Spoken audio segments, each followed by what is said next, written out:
Sean bienvenidos a esta emisión de Voces de la Democracia, un programa que se lleva a cabo bajo los auspicios del Instituto Federal Electoral y Radio Universidad Nacional Autónoma de México.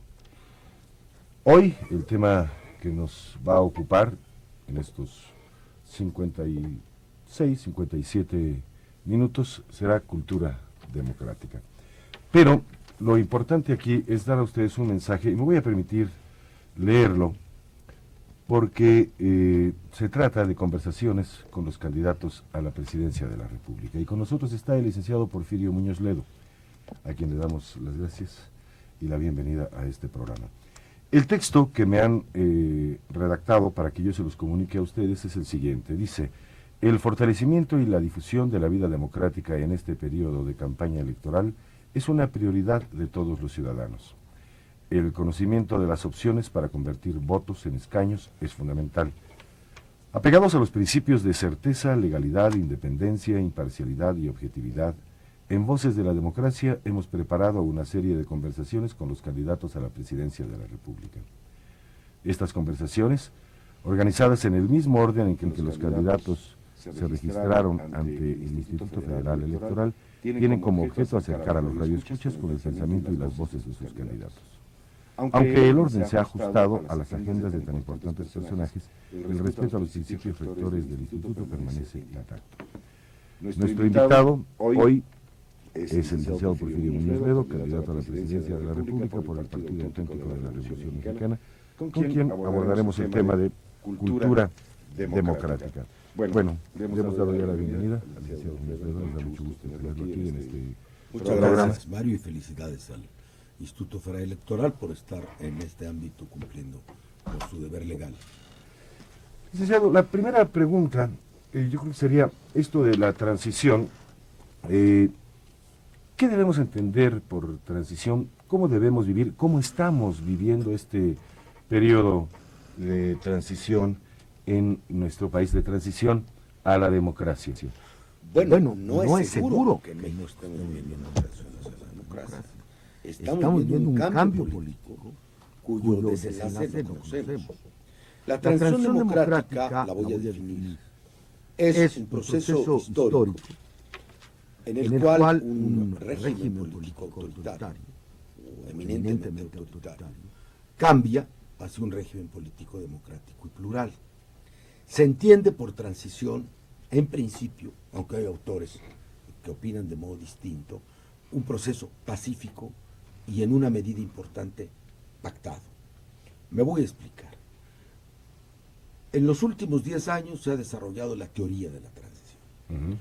Cuando nosotros, en 1987-88, introdujimos en México la idea de la transición, fuimos totalmente rechazados. Ahora, como se ve incluso en un programa oficial, esa es la primera pregunta. El PRI sostenía que México no necesitaba una transición porque ya vivíamos en democracia, esa era la tesis.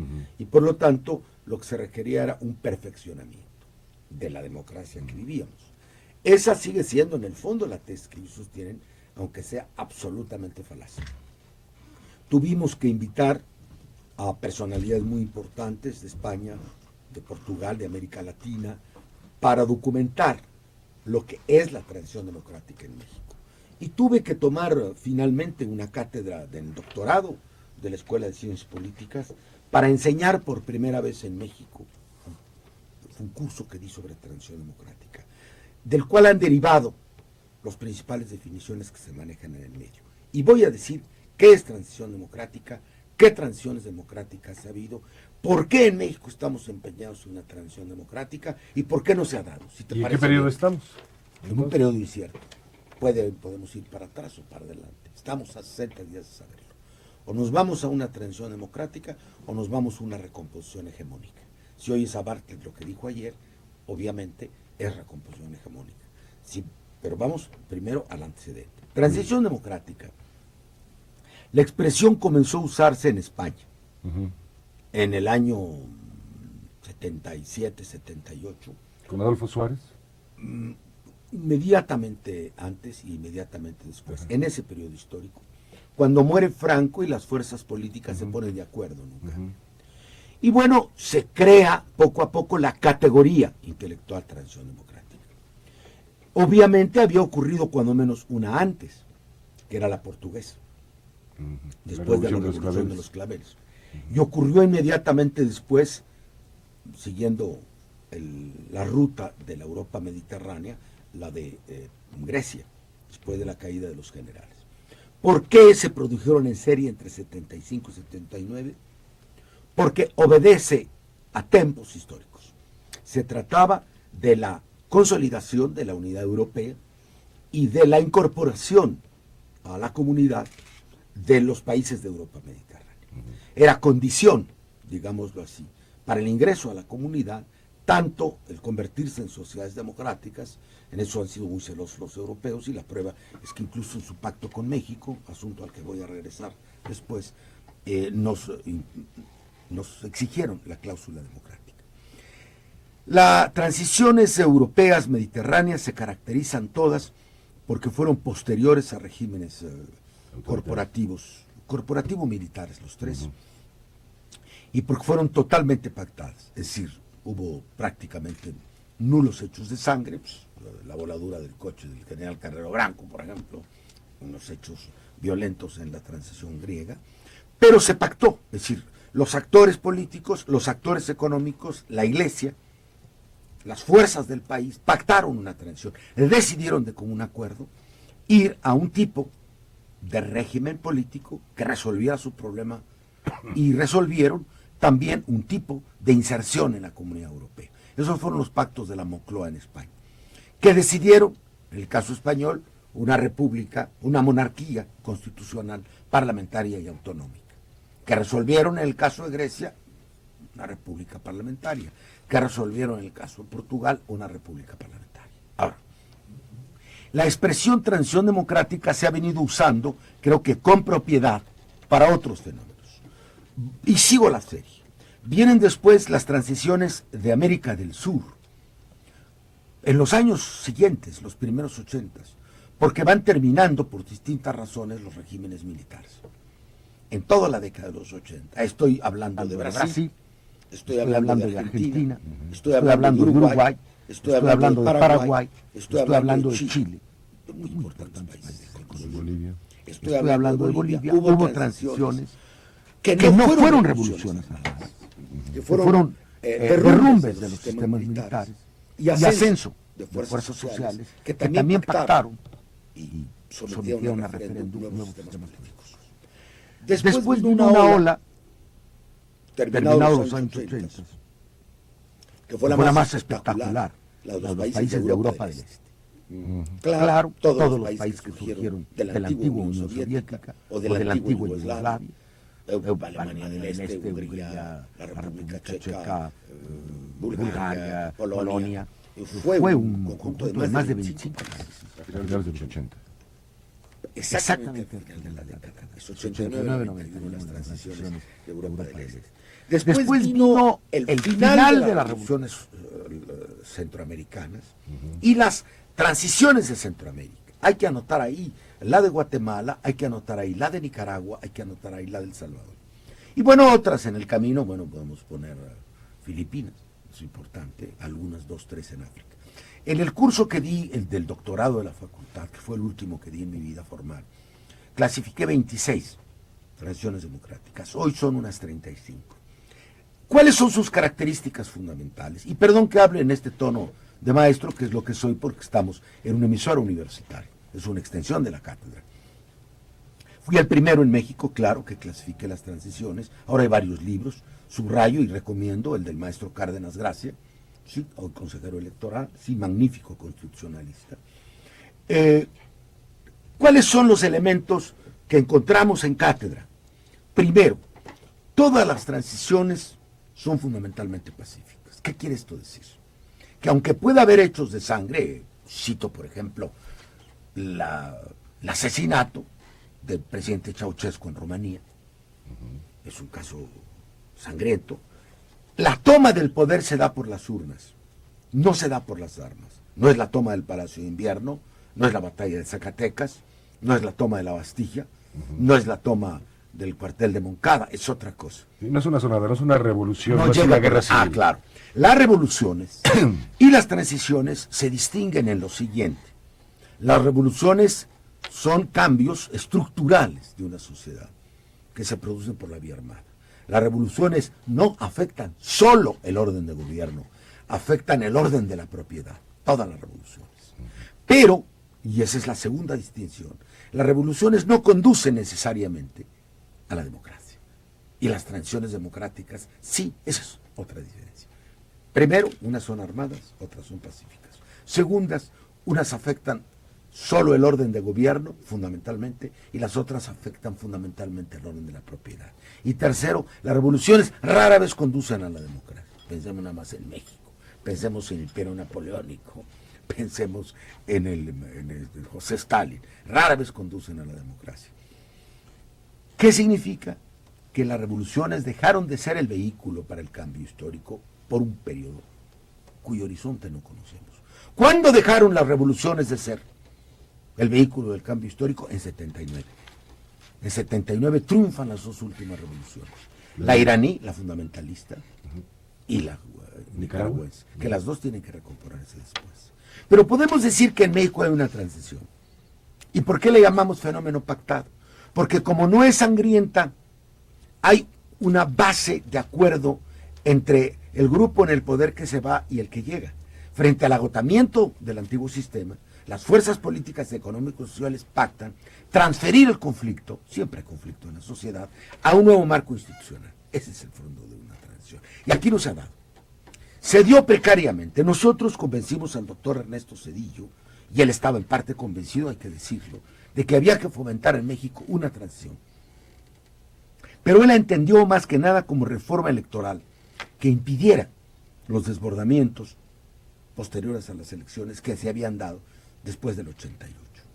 Desde el 88 nuestro propósito fue la transición.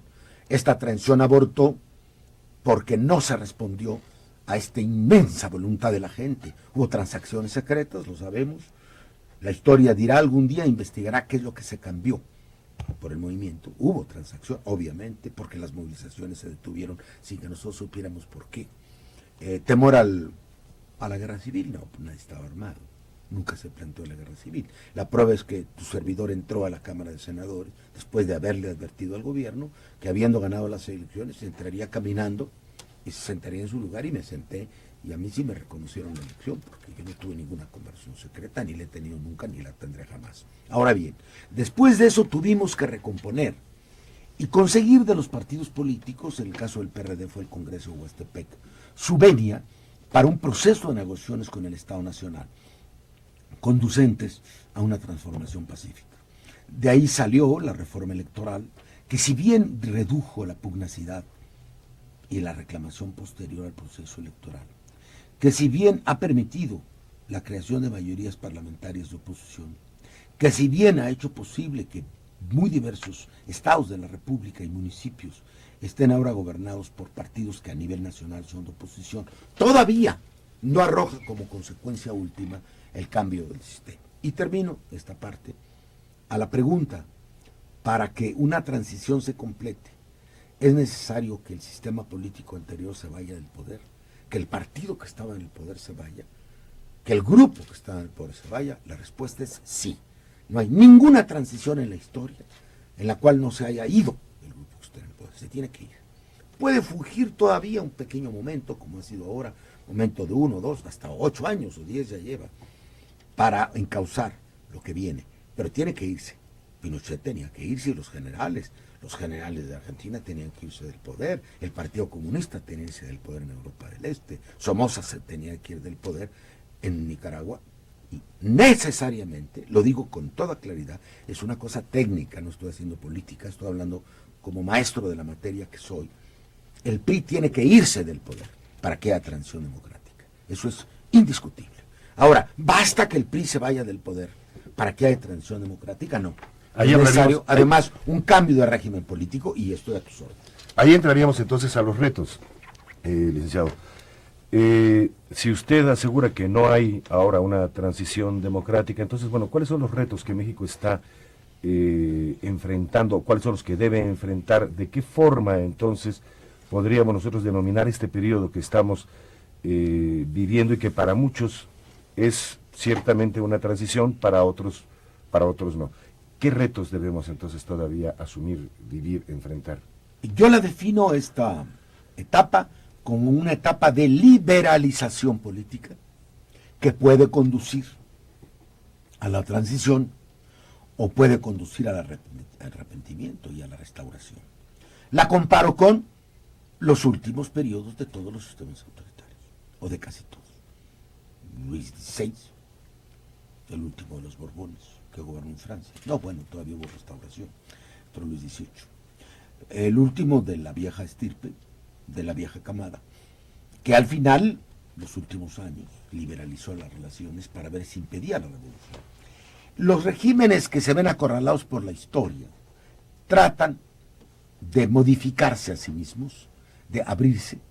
En México hay intentos de ello desde varios después de la crisis del 68, hubo apertura democrática en época de Echeverría, así se llamó, reforma política en la época de Elisa López Portillo, aumentando la Cámara de Diputados con diputados de oposición, pero son modificaciones de un sistema que se liberaliza para adaptarse a los nuevos tiempos, pero que no desaparece, sigue siendo el mismo sistema. Le llamaba el licenciado Reyes Heroles con una frase muy sabia, el segundo círculo de la cooptación. Diría, ya se nos van a agotar, decía la CTM, la CNC, la CNP, ahora hay que inventar al PMS, hay que inventar otros partidos. Así lo decía textual. Yo lo oí decir, y no me dejará mentir nadie que haya estado ahí. ¿De qué se quejan los priistas? Todo lo que he hecho es crear una jaula para 100 pájaros de colores, que se llama Donceles. Eso decía. Una jaula para 100 pájaros de colores. Eran los 100 diputados de oposición. Esto yo lo oí con mis ojos, con mis oídos. Entonces se trataba de ampliar el círculo de la cooptación. Pero a la hora que viene la elección de Chihuahua, el sistema dice no. Se trata de que la oposición gane elecciones. Se trata de un sistema binominal donde tienen acceso, por la vía matemática, a un número restringido, aunque amplio, de curules, pero no cambian la posición del gobierno. Y luego una frase también se le atribuye al creador de esa reforma, Reyes Heroles, que era también muy sincrética, como algunas de las suyas que hicieron fama. No, hombre, les dijo a los que se quejaban, si lo que resiste apoya, famosa, lo que resiste apoya es que había que crear una oposición para apoyar al sistema. Entonces, estamos todavía en eso. ¿Cuál fue la desilusión que tuvimos? Yo en lo personal lo digo con el doctor Zedillo, que por cierto lo estoy buscando para ver si lo hablamos antes de que se vaya, volvemos a platicar, que llegamos a creer que él sí quería un cambio democrático, pero cuando en 97 le ganamos al gobierno las elecciones, y hay mayoría de oposición en la Cámara, ahí sí ya les viene el temor, porque eso no lo habían calculado. Y entonces, tú sabes que ellos se resisten a ir a la Cámara, se resisten a aceptar que la oposición puede formar un gobierno de Cámara, e incluso después de que fui nombrado presidente del Congreso, pues un día antes no sabíamos si iba a ir el presidente. Y el Senado nos dijo que no iba a ir, que los senadores nos acusaron de haber instalado ilegalmente la Cámara. Estuvo a punto de haber un colapso constitucional en México porque no han reconocido que ellos puedan estar en minoría. Tengo la sospecha, oí ayer al exsecretario de Gobernación, ex candidato del PRI, licenciado Bartlett, en un programa, un momento, pasaba yo frente a una televisora, no oí todo el programa, en donde claramente estaba repitiendo el discurso del fraude patriótico, que fue el discurso que él mismo puso en boga cuando, siendo secretario de Gobernación, ocurrieron las elecciones del 86 en Chihuahua. Según ese discurso, el PAN no podía ganar porque era el partido del imperialismo y entonces no podía ganar. Y bueno, y si el PMS hubiera ganado, pues ese hubiera sido el partido del comunismo, entonces también era el fraude patriótico, ¿no? Entonces, esta negativa ideológica a reconocer el triunfo de la oposición puede llevarnos a la peor crisis de los últimos 50 años. Lo estoy diciendo ahora, con toda mi responsabilidad de político y de maestro. Tiene que aceptar el gobierno, entregar el poder. Y ese tiene que ser un pronunciamiento de las próximas 2 semanas, porque el PRI ya perdió estas elecciones. según todos los sondeos cualitativos que ellos mismos tienen, de ahí viene el terror. Están apanicados. La oposición en su conjunto, todos los candidatos, hacemos más del 75%. Ustedes calculen, claro que hacemos más del 75%. Quiere decir que el PRI, ni yendo a bailar a Chalma, como dicen en los pueblos, podrá tener más del 25%. Entonces ya no tendrá la presidencia de la República. Tendremos que hacer un gobierno. Pero todos los días se suman a las filas. Es como la leva. Hay una trompeta ahí. ¿Te acuerdas de aquella película Gungadin, no? Que eran los de la Legión extranjera. La trompeta siempre desde el minarete. Ta, ta, ta, ta, ta, ta, ta, ta, ta. Y ya llegan subsecretarios de gobernación, ya llegan gobernadores, ya llegan... Es el Parque Jurásico que se está reuniendo en la fortaleza. Y ese Parque Jurásico está llamando a la Guerra Santa. La Guerra Santa contra los infieles panistas, la Guerra Santa contra los infieles de Nueva República, la Guerra Santa contra todos los que osen, sí, poner en duda la hegemonía del sistema. Por eso, yo te contesto, con mucha serenidad, no sabemos a dónde vaya esto. Normalmente, por cifras electorales, por voluntad popular, el PRI será derrotado el 2 de julio. Eso no tiene ninguna duda.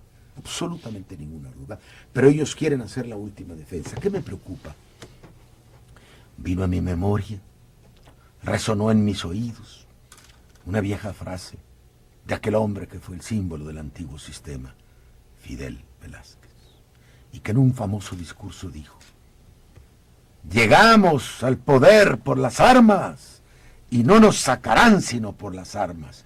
Que yo comenté en 88. El señor debe ser perseguido por un delito que se llama incitación a la rebelión. Él está instando a la rebelión. Está diciendo que solo se puede ganar por las armas. Me temo que es tal el nudo de complicidades que se está reproduciendo aquel discurso y que tienen la decisión de quedarse con el poder a la mala. Y este es un problema muy grave que tenemos que movilizar a la sociedad de inmediato. Creo que se está produciendo un fenómeno muy delicado en México y estoy buscando al presidente de la República. Le enviaré una carta en estos días para decir lo que estoy diciendo aquí.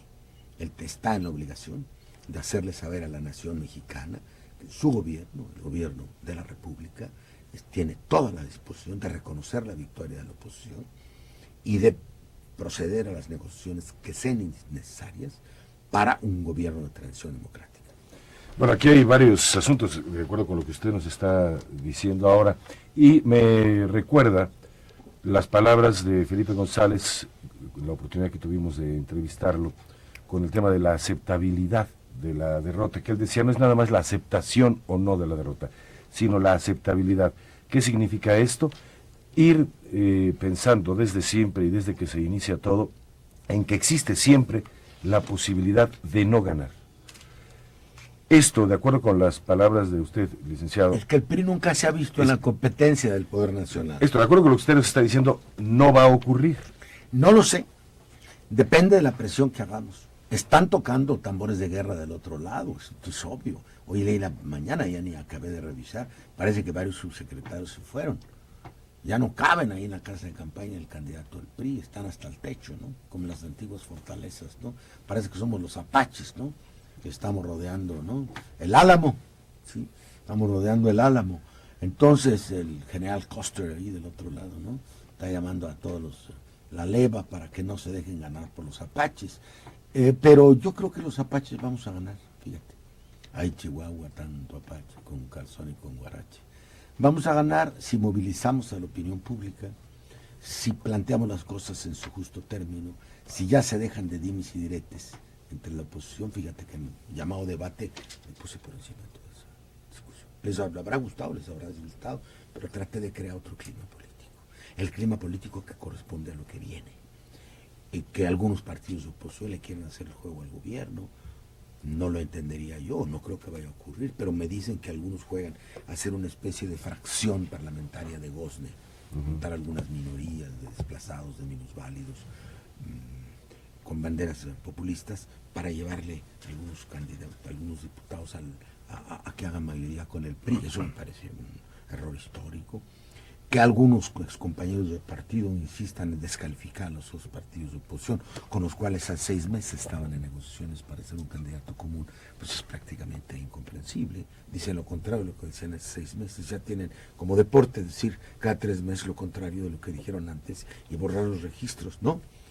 Ahora son traidores a la patria los que antes iban a ser compañeros de ruta y a los que estaban invitando a unas primarias en la calle para decir quién fuera candidato. Pues con traidores no se hacen primarias. ¿Estás de acuerdo? Entonces hay inconsistencia. ¿Qué debe hacer la oposición? Estoy pidiendo una cumbre de la oposición. Si va a ganar la oposición, pues vamos a ponernos de acuerdo para hacer un gobierno de transición democrática. Yo creo que es la solución. Usted como candidato a la presidencia nos dice, bueno, hay que movilizar a la sociedad. ¿Cuál sería esta forma de movilización? Usted como candidato a la presidencia por un partido político, en este caso el Partido Auténtico de la Revolución Mexicana, ¿cuál sería su propuesta en este sentido para ayudar? Ya la hice antier, está publicada en los periódicos. 10 puntos. Primero, a ver si me acuerdo de todos, compromiso del gobierno de respetar el resultado de la elección. Segundo, compromiso del IFE de celebrar todos los actos del proceso electoral con equidad, comenzando por los debates. Tercero, promover la plena equidad en los medios de información. Cuarto, provisión absoluta al gobierno federal y a los gobiernos de los estados de usar recursos públicos en las campañas electorales. Quinto, que el IFE promueva, conforme a su responsabilidad legal, la observación nacional e internacional de las elecciones. Sexto, la formación de un gran movimiento ciudadano de supervisión de las elecciones, como fue en otro tiempo la Alianza Cívica. Séptimo, nombramiento de un fiscal electoral por consenso, porque la mayor parte de los abusos están configurados como delitos electorales y es necesario que haya alguien que los persiga. Y uno o dos puntos más que confluirían en un reconocimiento del que ganaran las elecciones. Y bueno, el último punto, desde luego, es conversaciones inmediatamente posteriores al día del sufragio para formar un gobierno de transición. Ahora, pasemos al papel que México ha jugado y juega ahora y jugaría en un momento dado. ¿En qué situación, en qué punto, en qué nivel se encontraría nuestro país en el terreno político, en el terreno de la cultura democrática, en el terreno de los avances y de las conquistas de libertades? Bueno, me estás planteando dos problemas relacionados pero distintos. Uno es el papel de México en Latinoamérica y otro es el nivel de la evolución democrática de la región. Así es. Voy a empezar por el segundo y terminar por el primero. La transición democrática de muchos países de América Latina es relativa. Hablamos hoy en América Latina de precariedad democrática. ¿Quiénes hablamos? Bueno, debo decirte de entrada que soy miembro de un grupo de trabajo que puso en funcionamiento la UNESCO, que se llama Cultura Democrática, y que hemos celebrado reuniones y publicado obras en varias partes del continente. Tengo 4 años de trabajar prácticamente con, pues si no la totalidad, la mayoría de los países de la región. Hay un libro que acabamos de publicar por la editorial Demos, que hizo el proyecto, justamente sobre la precariedad democrática. ¿Cuáles son nuestras conclusiones? Primero, si bien la mayor parte de los países de la región han transitado hacia un régimen de elecciones libres, de relativo equilibrio de poderes, de autonomía territorial, hay precariedad democrática por varias razones. Uno, porque hay una recurrencia a la concentración del poder a través del debilitamiento del Estado y de la concentración de fuerzas financieras que a través de la radio y la televisión promueven figuras plebiscitarias. A esto le llamé hace 10 años, en un célebre coloquio, el bonapartismo electrónico en América Latina. Y dije que el personaje fundamental de la región era Carlos Saúl Fujimori de Melo, jugando entonces con el nombre del presidente Menem, del presidente Fujimori y del presidente Melo, Collor de Melo, y su esposa Violeta. fue una época que no ha terminado de cesarismo televisivo, en el cual lo que se intenta en México, a través de la influencia de la radio y televisión, se impusieron paradigmas autoritarios sobre estructuras democráticas endebles. El segundo hecho latinoamericano, tu pregunta es muy importante, la voy a desarrollar. Insisto, me siento en un aula y perdonen que así sea como maestro de la universidad, es el de la preeminencia de los poderes fácticos sobre los poderes institucionales. Esto es que la debilidad del Estado, por la vía del neoliberalismo, ha hecho que los poderes públicos tengan menos fuerza que los poderes fácticos, que los empleos transnacionales, que el narcotráfico, que la criminalidad, que las empresas de radio y televisión. Hay un achicamiento. Le llamé en algún ensayo, es un ensayo que publiqué hace 2 años, la jibarización del Estado en América Latina. La jibarización es esa suerte que hacen los indígenas de la Amazonia, que cogen las cabezas humanas y las van haciendo chicas. El neoliberalismo ha representado para América Latina una jibarización del Estado. No es una reforma del Estado, no es solo una amputación del Estado, no es solo, como dice mi amigo Rodrigo Borja, expresidente del Ecuador, la deserción del Estado, es la jibarización del Estado, con el rostro de presidentes minúsculos, ¿sí? Entonces ahí hay que las fuerzas de la criminalidad, por ejemplo, ya le ganaron la batalla de la calle a la sociedad. Hay que el narcotráfico ya se apoderó de los resortes últimos de la política. Es el segundo fenómeno. Primero, bonapartismo electrónico. Segundo, jibarización del Estado. Tercero, incapacidad de los estados nacionales para cambiar el rumbo de la política económica y satisfacer las necesidades básicas de la población. La camisa de fuerza. Se les ha impuesto una versión colonial o neocolonial del neoliberalismo, según el cual, a través de políticas de ajuste, se paga por los pueblos de América Latina los efectos de la crisis económica. En todos ha habido una baja del salario, en todos ha habido una desarticulación de la planta productiva y en todos ha habido un incremento de la pobreza. Ahora, el país récord en todos, ya pasamos a México, es México. México es, según el Banco Mundial, el principal productor de pobres de América Latina. Le sigue solo Venezuela. Segundo, según el PNUD, en su libro anual Desarrollo Humano, México es el país más desigual de la Tierra. Muy importante lo que estoy diciendo. No es el más pobre eso es Bangladesh, es Haití. No, el más desigual, el que hay más distancia entre ricos y pobres. Tercero, México es el país en que ha aumentado, en que ha disminuido más el salario en todo el continente. 76% del salario. ¿Cómo la ven? Sacrificio del trabajo humano de la manera más irracional. No hay ninguna razón para bajar el precio del trabajo. En Estados Unidos ha aumentado año con año, en Europa ha aumentado, en todo el mundo aumenta el precio del trabajo, salvo en México. Es una barbaridad. Por eso solo debían irse del gobierno, nada más por eso. Es intolerable un salario de 35 pesos diarios, cuando nosotros lo dejamos en 1976 en 150 pesos reales. ¿Sí? Sin ninguna razón, díganme una razón de racionalidad económica para sacrificar el valor del trabajo de la gente y acabar con el mercado interno. Entonces vivimos en América Latina precariedad democrática, estados jurídicamente incluyentes, pero socialmente excluyentes, estados formalmente independientes, pero económicamente subordinados, estados nacionales, cuya doctrina es la integración social y educativa y que en la práctica se están desintegrando, estados que dicen tener el monopolio de la fuerza constitucional y que están a merced de los criminales. Estados que están totalmente dependientes de los capitales especulativos y de las decisiones de los órganos financieros internacionales. Así no puede florecer la democracia. Entonces, los pasos que hay que dar son, primero, la plena transición democrática. Segundo, la consolidación de la democracia por el fortalecimiento del Estado y la descentralización del poder a la sociedad. Tercero, la profundización de la democracia a través de reformas económicas y sociales de gran entidad. Si eso no ocurre, no hay solución para los pueblos de América Latina. Ahora, ¿cómo lo podemos hacer? Aumentando nuestra capacidad de negociación.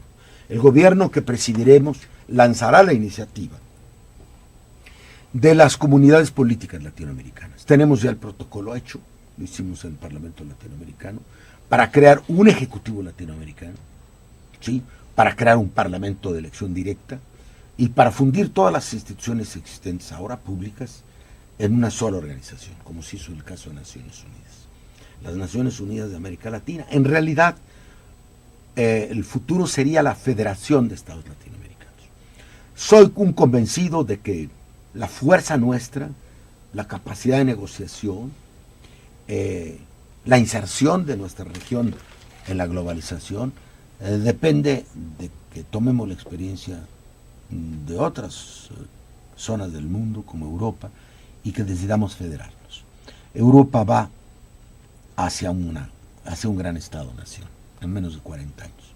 Ya tienen el 65% de decisiones que están tomando en Bruselas, ya tienen Banco Central único, ya tienen moneda única, tienen Parlamento de elección directa, y con el paso del tiempo van a integrar una nueva forma de federación, van a una nacionalidad común en Europa. Nosotros tenemos que asumir en la nueva Constitución mexicana la nacionalidad latinoamericana, y vamos a un Estado-nación federativo. De otra manera, pues, nos van a aplastar, a no ser que queramos ser, pues, no sé, un nuevo Texas, ¿no? Sigamos el proceso de desintegración y de incorporación al norte. Ahora, lo que estoy hablando son cosas muy serias. Ojalá esto se escriba y se pueda leer en varios años. El país está a punto de decidir su destino, o asume su soberanía, que tiene que ser una soberanía federada con América Latina, o va a ser simplemente pasto de un proceso de anexión, además, hipócrita y torpe, ¿no? Entonces México tiene que resolver su relación con América Latina de una manera clara, y esa es la función del próximo gobierno, y eso es lo que los mexicanos tienen que pensar cuando vayan a las urnas.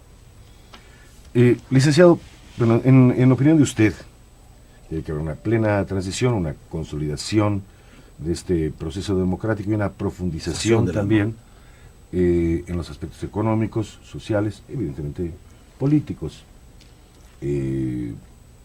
Esto nos hace pensar, bueno, el solo advenimiento de la democracia ya nos va a traer todas estas bendiciones. No. Por otro lado, dice usted, vamos a encabezar, el gobierno que vamos a encabezar. ¿Nos quiere dilucidar estas dos? Bueno, vamos a encabezarlos, la oposición, será presidente el que tenga más votos, ojalá seamos nosotros. Si no es así, de todas maneras tenemos que formar una coalición para gobernar. ¿No cree que el próximo presidente pueda gobernar sin una unión, sin un acuerdo con los demás opositores? Creo que es mucho más conveniente. Ahora, yo no creo que sea cuestión de creencias, si lo creo o no lo creo. Depende de las cifras. Así como digo que el PRI no tendrá más del 30% de los sufragios, también digo que ningún presidente tendrá más del 35%. Y no lo digo de ahora, lo vengo afirmando desde que hicimos la reforma electoral, porque ese es el diseño. En un país bipartidista o bipolar, bipartidiscos cuando tiene dos partidos predominantes, no exclusivos, eso casi no existe, y bipolar cuando los partidos existentes se unen en alianzas. Funciona bipolarmente Italia, funciona bipolarmente Francia, funciona bipolarmente Alemania, está funcionando ya América Latina en una proporción interesante, de modo bipolar. Funcionó bipolarmente Chile, no quisiera que haya dos partidos, sino dos coaliciones. Funcionó bipolarmente Argentina, funcionó bipolarmente Uruguay. Cuando hay bipartidismo o bipolarismo, entonces es normal que uno tenga 46, 48%, porque es predominante, siempre queda uno o dos por ahí que no se suman. Entonces es muy difícil hacer la mayoría. Cuando hay tripartismo, lo que nos pasó en el 97, ninguno pasa del 40, 36, 35, es lo máximo. Aquí tuvo el PRI 38 en las últimas elecciones. Ya el gobierno tiene mayoría, ya no la tiene, pues ¿a qué están apostando? Y ni la va a tener. Y cuando un país es multipartidista y no se ha bipolarizado, generalmente el partido que gana con el 30%. cuando son 5 o 6 fuerzas. Cuando son 10 o 12, y esto lo digo para que se entienda, eso es el ABC de la sociología electoral, es difícil que un solo partido pase el 20%. En Italia el partido más votado, que es todavía la Izquierda Democrática, tuvo el 20%, bajó del 21 al 19 creo, y por eso cambió de la coalición. Entonces hay que entender que el pluripartidismo requiere un sistema distinto y no el presidencial. Por eso estamos proponiendo una nueva constitución. El pluripartidismo es incompatible con el presidencialismo, técnicamente, porque el presidente es muy frágil con tantos partidos, entonces tiene que desdoblarse el Ejecutivo, que hay un jefe de Estado, como casi todo el mundo. Cerca del 90% de los países del mundo funcionan así. Hay un jefe de Estado, sea el jefe de Estado monárquico, que es el rey o la reina, o sea el jefe de Estado republicano, que es el presidente de la República, y hay un jefe de gobierno, que es una autoridad distinta. Y el gobierno y el jefe de gobierno emanan del Congreso. Entonces el gobierno siempre tiene mayoría, porque el gobierno es la expresión de la mayoría. El día que cambia la mayoría, ese día cambia el gobierno. Entonces la funcionalidad de la democracia moderna estriba esencialmente en que hay jefatura de Estado y jefatura de gobierno. La jefatura de Estado asegura la continuidad de las instituciones públicas, los programas de largo plazo, y asume una administración de carrera, que es imparcial, que está sobre los partidos, al margen de ellos, cuando menos. Y la suma de las fuerzas políticas mayoritarias hace gobierno. Así funciona todo el mundo, salvo en los países muy anacrónicos, sistemas absolutamente anquilosados como el nuestro. Entonces, para que haya funcionalidad democrática, se necesita una nueva constitución, una nueva organización de los poderes públicos. Hacia allá vamos. Pero concluyo por lo que tú me estabas preguntando, que quise ilustrar con lo anteriormente dicho. En un sistema pluripartidista, ningún presidente tendrá más del 35 o 36% de los votos, cualquiera que sea. Por lo tanto, tendrá que hacer una coalición de mayoría, como la hicimos en el Congreso. Dicen que no lo dije, pero lo afirmamos. Cuando hicimos la reforma constitucional, le advertimos al gobierno que a pesar de que ellos nos pidieron 8 puntos, recuerdan que en la Constitución mexicana de hoy, ojalá y la gente que me esté escuchando lo recuerde, hay 8 puntos de ventaja para el partido más votado. Quiere decir que el que tenga arriba del 42% de los sufragios pasa del 50% de los diputados. Es la cláusula de gobernabilidad. Así le llamó el PRI. El PRI creyó que con esa cláusula tendría la mayoría en el Congreso. Es decir, el PRI creyó que en el año de 97 ellos tendrían más del 42% de los votos y por lo tanto más del 50% de los diputados. No ocurrió. Solo tuvieron el 38%. Entonces nosotros hicimos un gobierno de mayoría de la Cámara. Si hubiera sido un régimen parlamentario, hubiéramos hecho un nuevo gobierno nosotros. Y el jefe de Estado hubiera sido siendo jefe de Estado. Eso es lo lógico en un sistema político, que los votos se traduzcan en un nuevo equilibrio parlamentario y que ese nuevo equilibrio parlamentario se traduzca en un nuevo gobierno y que ese nuevo gobierno se traduzca en una nueva orientación de las políticas públicas en el sentido en el cual votaron los ciudadanos, y no para qué votan. En el sentido para el cual votaron, en ese sentido se modifican las políticas públicas por un cambio de gobierno. Por eso estoy explicando, espero que todo el mundo me entienda, que este sistema no es democrático, porque no permite que se traduzcan en acciones de política los votos de los ciudadanos, ni siquiera en la constitución de un gobierno.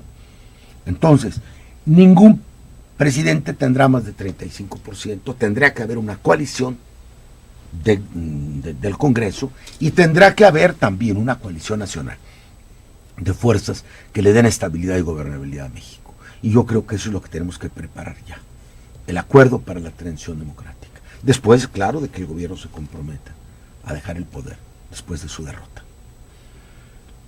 Licenciado Porfirio Muñoz Ledo, ¿por qué tendría el potencial elector que votar por Porfirio Muñoz Ledo, por el Partido Auténtico de la Revolución Mexicana, después de escucharlo y bueno, ¿cuál sería por lo que razón? dije? Por lo que dijo. Exacto.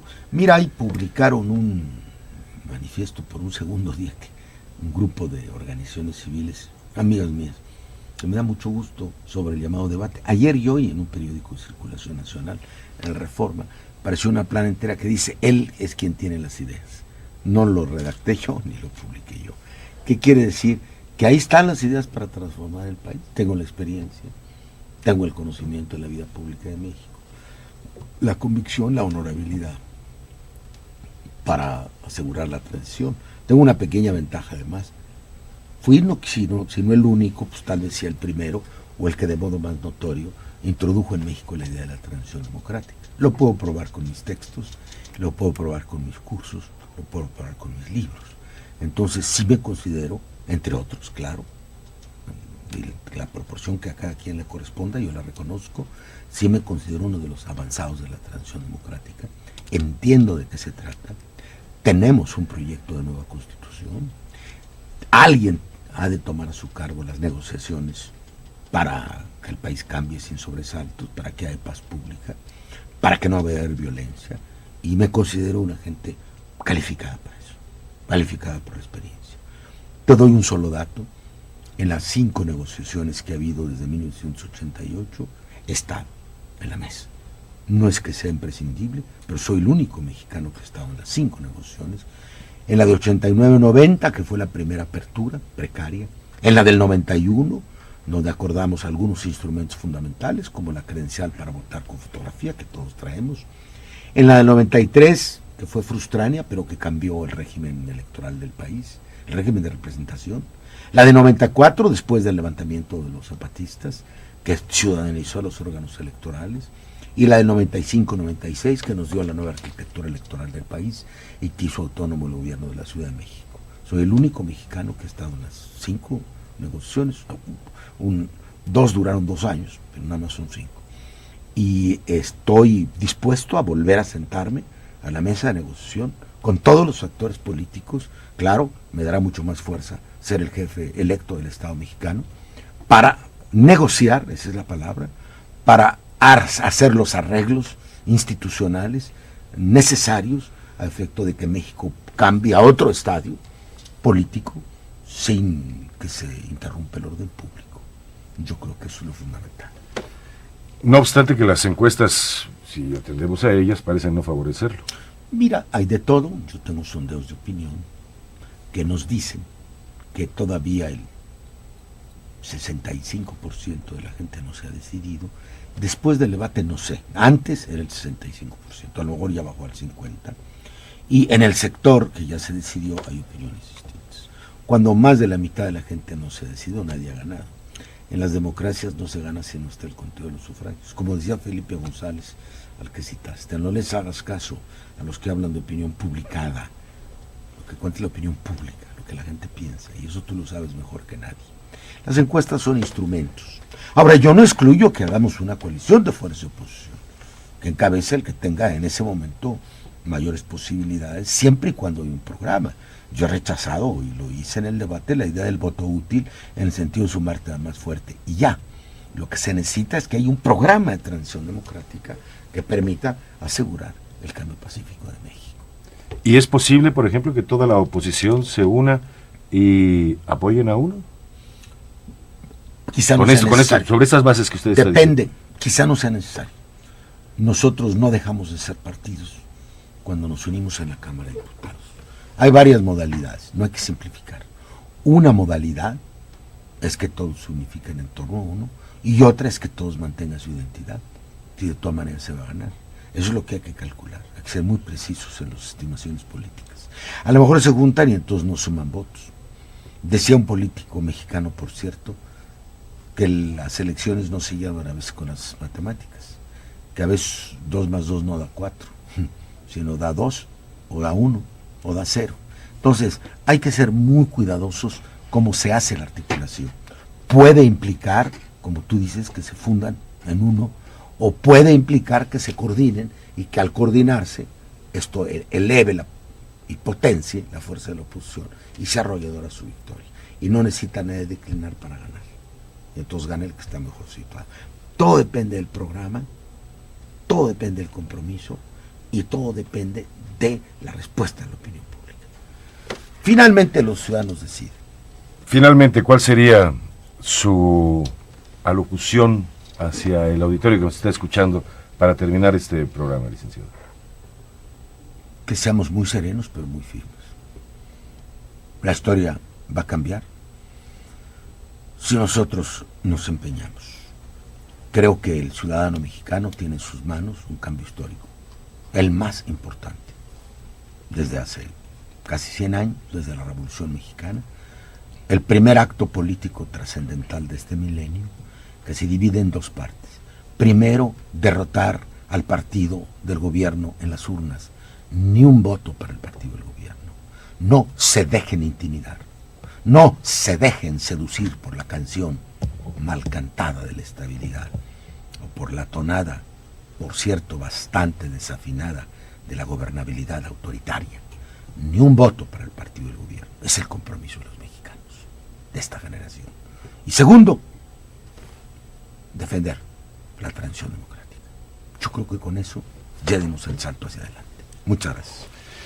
Licenciado Porfirio Muñiz Ledo, pues muchísimas gracias por su presencia, por esta cátedra que usted mismo lo dijo, como académico. Y a veces con cierta pasión política, debo decirlo. La historia que estamos viviendo lo merece. Bien. Muchas gracias, licenciado. Gracias a ustedes también, amigos del auditorio, por haber estado de aquel lado. Ojalá que dentro de 8 días se ubiquen en un lugar similar. Estamos del mismo lado. Lo que pasa es que en dos extremos del micrófono. Bien. Hasta entonces, amigos, soy Mario Díaz Mercado y a nombre de todo el equipo los invito una vez más para que nos acompañen dentro de 8 días. Por su atención. Y Porfirio Muñoz Ledo los invita también para estar presentes en el escenario de la historia. Muchas gracias. Hasta luego.